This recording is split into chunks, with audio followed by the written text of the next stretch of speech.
Zo Škoda Classic Days sme vám priniesli už niekoľko videí, ale tieto videá by neboli kompletné bez jednej absolútnej československej legendy.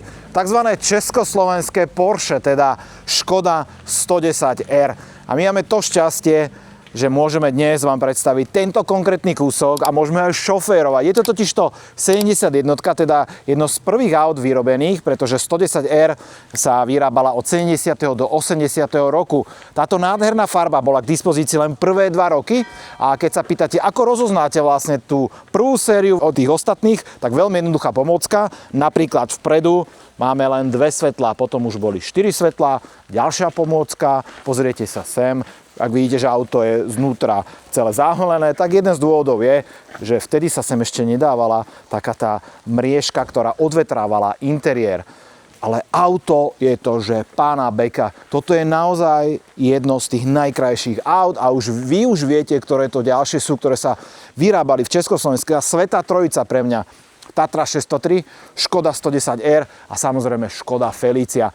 No a 2 z týchto troch tu dnes môžeme šoférovať. Aký som ja šťastný človek. A vy si teraz môžete s nami sadnúť do toho nádherne zrekonštruovaného interiéru.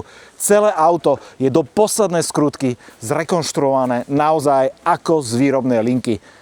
Ako často sa dostanete za volant auta, ktoré má na budíkoch len 10 000 km a je vyrobené v roku 71? No? Za 10 rokov sa vyrobilo 57 000 kusov tohto nádherného coupe, ale stretnúť ho na našich cestách v tej dobe, tak to sa rovnalo malému zázraku, pretože 90% produkcie išlo von, najmä na západné trhy. A mohli ste toto auto vidieť napríklad aj v Kuvajte v tej dobe, čo bola obrovská rarita. 110R nebola dôležitá len z hľadiska prívalu financií, alebo teda tzv. Tvrdej meny alebo valút do vtedajšieho Československa, ale aj z hľadiska imidžu, pretože toto auto stálo ako základ pre mnohé pretekárske špeciály. A opäť veľa z nich, ak nie už všetky, ste na Volant TV videli. Najprv to bola 200 RS alebo 180 RS a potom to bola legendárna 130 RS. Všetkým týmto autám dala práve 110R, ten základ, na ktorom oni už potom ďalej stavali.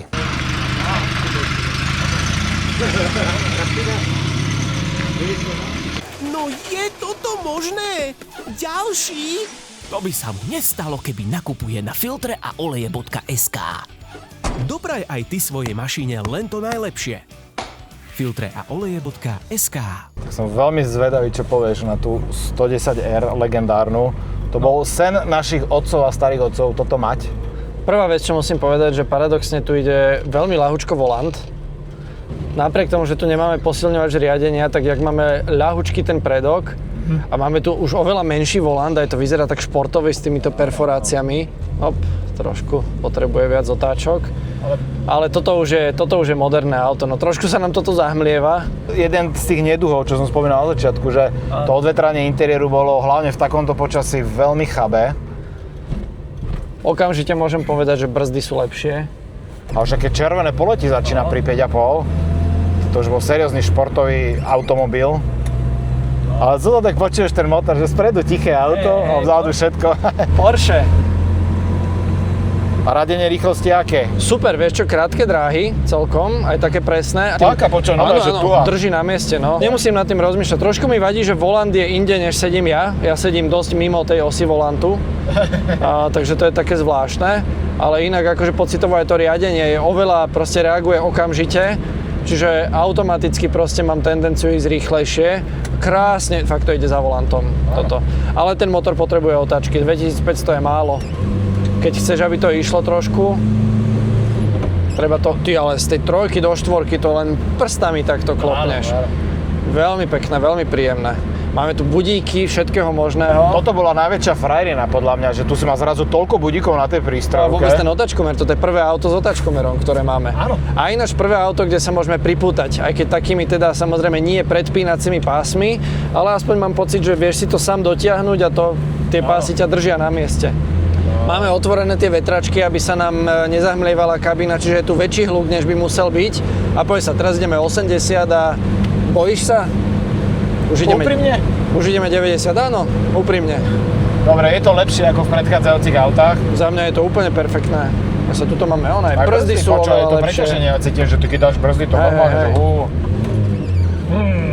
Aj medziplyn som dal pekne, všetko pekne Rozbitá funguje. cesta. No jasné. Toto už je tužšie. Je to oveľa tužšie. Ako tie predchádzajúce autá. Inak ďalšia vec, že chcel som sa tak oprieť dozadu. Jedna z vecí pred faceliftu, alebo v tej sa to tak nevolalo, ale tej prvej série bolo, že neboli ani opierky na týchto sedačkách vpredu, okrem mnohých iných vecí. Ale akože sedačky sú také príjemné, hlavne ten poťah, ako je to zrekonštruované. V lete toto muselo byť celkom pekličko na tej koženke. Ale vyzerá to veľmi pekne. Čierny interiér, plus ten čierny koberec do toho. Matné, vieš, akože ja viem, že vtedy sa lesklé materiály vôbec proste nerobili, ale človek si spätne uvedomí, že aké nadčasové je, keď je to matné. A ešte sa mi páči ďalšia vec. Tieto budíky majú také chromové rámčeky. Veľmi to vyzerá športovo. Aj tie popisky, áno. Na tú dobu toto muselo byť, že wow, v tom 70. keď to prišlo. Vyrábalo sa to v Kvasinách mimochodom. Aj v tejto farbe to vidieť, to je... Ja si neviem predstaviť, že v tej dobe toto, keď si donesol zrazu domov medzi tie šedú masu, vieš, a toto si došiel, že... No čo, dáme jednu akceleráciu z dvojky, čo to spraví? Dajme. No ideme. No najlepšie akcelerujúce auto zatiaľ. Určite, zďaleka. Má si pravdu, že teraz ideme 80, 90 ideme. Ale hlavne, povieš sa, keď spravím len také jemné, hej, že doľava, doprava, to auto normálne pekne ide proste za tým volantom. Ten volant, keď idem rovno, mám ho rovno. Nemusím robiť stále to, čo na tých predchádzajúcich, že hľadať proste... A toto je 71, čiže nie je to o toľko mladšie auto od tých ostatných. V zásade rovnako staré auta všetko. Ale toto je, že na míle vzdialené tomu všetkému. Ale komfort podvozka ináč, akože komfort prúženia a tak ďalej si vezmi, že toto už je normálne sofistikované, že tie predtým prúžili preto, aby si ty netrpel, ale o nejakej takej sofistikovanosti, že aby to auto nejak pracovalo, sa podľa mňa nedalo až tak hovoriť. A toto je pocitovo akože veľmi moderné auto. A aj ďalšia vec, prečo je to moderné, poď sa už, kde máš páčky. Reálne fakt ideme 90 a príde mi to úplne adekvátna rýchlosť na toto auto a na túto cestu. Zatočím do zatáčky, nemám pocit, že to auto sa ide prevrátiť automaticky, lebo predtým tie, ktoré boli na tom ráme postavené, tak tam zatočíš, najprv zatočia kolesa a potom karoséria. Áno. A je to veľmi nepríjemný pocit. Tuto ideš normálne 90, pozrieš sa, kam chceš ísť, zatočíš a to auto veľmi prirodzene ide za tým volantom, čiže toto je obrovský upgrade. Takže tuto pre istotu som si pribrzdil, ale... Nie, treba. No my sme dobehli teraz aj tú starú Octaviu, ktorá je pred nami. Peťo, a ako to bolo vlastne s tými motormi vzadu? Že prečo to vôbec prišlo? Na tú dobu, keď to priniesli, to nebola úplne zastaraná koncepcia, lebo veľa iných výrobcov svetových, aj povedzme, že Renault to používal vo svojich modeloch. Problém nebol to, že to v tej dobe priniesli, už teda s prvou tisíckou v 60. rokoch. Problém bol, že sa tá koncepcia udržala až v zásade do 90. rokov, keď posledné rapidky schádzali z výrobného pásu. Neprichádzalo nič nové a donekonečna sa to oživovalo ten koncept. Ono dokonca aj počas výroby tej koncepcie s motorom vzadu prichádzali aj Škodovky, ktoré mali motor uložený, povedzme, že klasicky, to znamená, že pozdĺžne hnané zadné kolesa, alebo boli pokusy s prednými náhonmi. Jeden z takých filozofických rozmerov bol, že všetky diely, a to bolo aj pri Favorite veľký problém, alebo drvivá väčšina dielov sa museli vyrábať a dodávať buď zo socialistického bloku, alebo ešte lepšie čisto z Československa. No nástupcom tohto bola Rapida, ty si sa už viezol aj v tej Rapide a to si myslím, že zase o hodný kus auta vpredu, vývojovo, to je úplne iné auto. Tam máš hlavne už aj ten volant macatejší, aj celé ten posed je tam upratanejší a tak ďalej. Takže je to evidentný nástupca tohto, ale na tú dobu to bolo dotiahnuté proste opäť o niečo ďalej. A hlavne to auto bolo lepšie odhlučnené a bolo celkovo proste komfortnejšie. Aj keď aj tuto môžeš pozrieť, že okolo blatníkov máme také pekné prešívané odhlučňujúce vankúše, takže pracovalo sa na tom, už aj tuto je to faktor. A keby sme mali zatvorené tie zadné vetráky, tak môžem povedať, že až na motor si myslím, že by to bolo relatívne ticho, minimálne od kolies. Máme bezrámové okná. Ono to nemuselo byť zlé, keď je to v takomto stave nového auta, že gumičky tesnia. Ale ja čo si pamätám všetky kusy 110 za mládí, ktoré som bol možno aj kupovať, alebo chcel som to kúpiť ako auto, tak som videl, že to bolo beznádejne vypraskané, zničené. Sen pre niekoľko dôvodov tých ľudí, alebo teda hlavne mužskej populácie v tých rokoch. Jednak, že to bol nedostatkový tovar, ako som spomínal, tým exportom. Ale kupé. Presne si to povedal. Voči Škode 100 tu bol až 50% nárast ceny.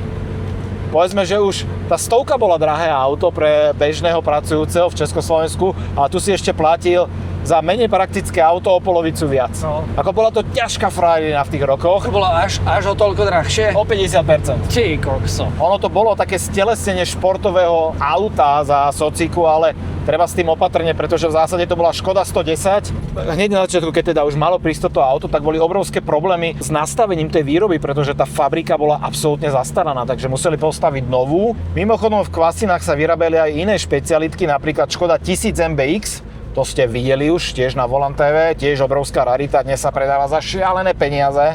Alebo Felicia Cabrio, ktorú sme si tiež tuto na Škoda Classic Day vyskúšali. 110R mala 52 koní, ale tá hmotnosť bola pod 900 kg, čiže sme videli, že aj keď sme dvaja naložení, tak tá dynamika je celkom slušná.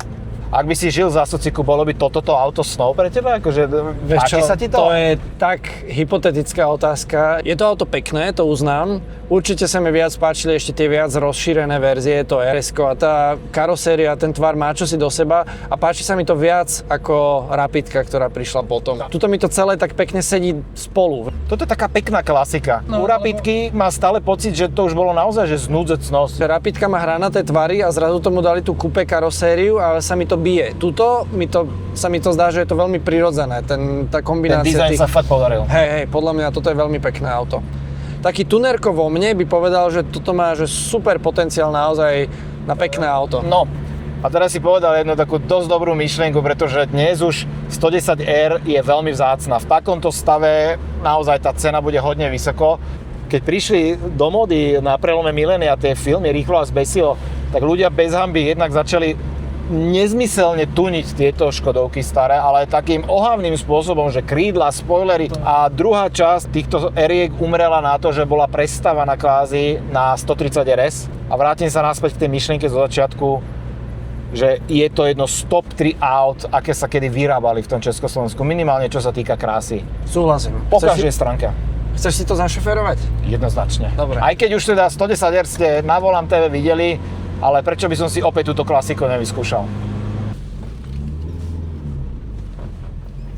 Tak, rozbiehame sa. Tak tá prevodovka je jaká presná. Že? Úplne 2 prstami môžeš ovládať. Čo? Že? Krátke dráhy, presná. A všimni si aj to riadenie, že zrazu to auto naozaj reaguje proste na to riadenie tak, ako by si čakal. My máme síce na tachometri, že 11 000 km, ale toto absolútne sa nedá povedať. Dôležité je, že to po totálnej rekonštrukcii. Ale tu, čo som šoferoval predtým, mala originál 28 000 a pôsobila veľmi podobne. To znamená, že tuhé riadenie, tie brzdy dobré, presná prevodovka, že vidíš to na tom aute. Áno. A ešte aj ten sklon tých stĺpikov, to som si teraz uvedomil, že aký je.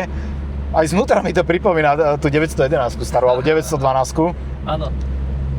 A pekne aj na štvorke máme po 3000 a to auto sa zbiera. Čo práve som chcel povedať, že vyzerá, že oveľa lepšie ťaha naozaj v tých nízkych otáčkach ako v tých vysokých.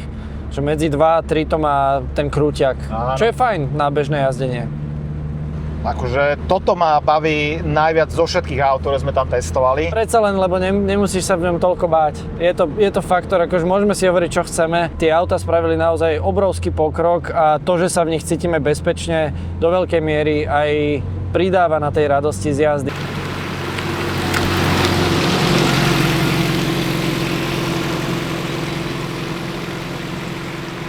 Ja teda sa priznám, a nemám nikomu za zle, keď je to naopak, ale ja priznám sa, že ja nie som ten veteránista a ja chcem, aby tie autá aspoň trošku fungovali a toto je pre mňa taká hranica, že niečo, na čom by som bol ochotný jazdiť. No, tak to si pekne povedal. No, tak myslím si, že toto bolo slovo do boja, takže nejakého veterána určite do budúcna ti splašíme. Tak, to môžeme ísť. Tak, naozaj tá prevodovka je super. Jediný problém, ktorý je možno, je ten uhol volantu voči pilotovi. No, je celý taký inde. Taký dodávkoidný. Aj. Ale myslím si, že ako auto super. A ja som veľmi rád, že dnes som sa opäť dostal za volant legendárnej R-ky, tak dúfam, že sa vám tento návrat páčil. Že celkovo aj tie autá, ktoré sme mali dnes na Škoda Classic Days predstavili. Všetky stáli za to.